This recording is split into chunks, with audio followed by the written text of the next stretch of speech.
Brendan, many congratulations. First FA Cup semi-final for Leicester since 1982, and as far as yourself, your 100th game in charge, I guess you couldn't have asked for much more from your side tonight. No, not at all, and hopefully I can be good enough over the next few years to have another 100 games. That would be nice. Yeah, I thought it was a very good team performance. We're playing against a top-level team who've got outstanding players, and you only need to see Manchester United's record and how good they are. But I thought overall we were excellent in the game, defended well, pressed the game well, and then when we had the ball we were excellent. Were you surprised when the team sheets came in, and did that alter the way you wanted to play at all? No, not at all. I think whatever team they play, they're going to have an outstanding team. You see with the players that they have. So and then obviously what they can bring into the game. So either way, you're playing against Manchester United, you're playing against one of the biggest clubs in world football, and you're going to have to play well to win. In terms of the goals themselves, the first one was almost gift wrapped to Kelechi. Was that coming though from a way you'd set up to work them out from when they were playing from the back? Yeah, well, like any top team, you want to build a game at times, and set the trap, nicked it, and scored the first goal.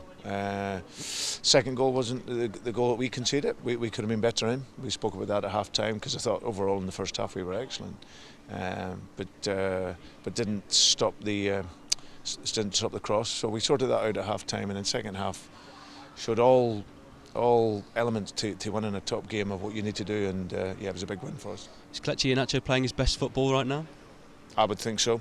He's full of confidence, and any player, when you play with confidence, then you play to a high level. So great composure for the first goal, and the second he's there at the right spot and gets the finish. And Yuri's goal as well was pretty special, probably one of the biggest cheers I've heard here this season, despite the fact there's only a couple of hundred people in the ground. It was a really good strike. Yeah, well, it was a really good team goal. We worked it down one side, came out, exploited the space on the other side of the pitch, and he steps forward and scores really well. So delighted for him, and he's playing at a really high level.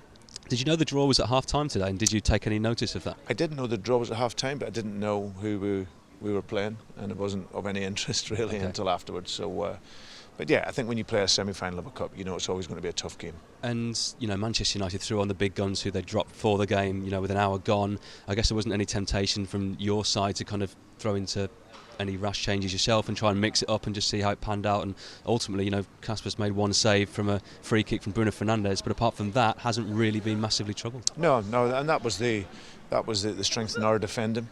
It was really, we were really composed, really calm in defending, and like I said, we pressed. Timing under pressure was really good, and we pressed in the right moments. What does it mean for you overall to be the manager of this club, to take them to the semi-final and be at Wembley?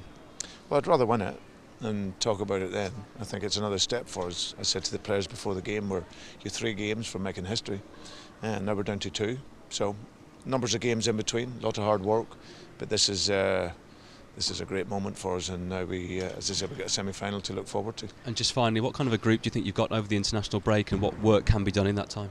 Very little.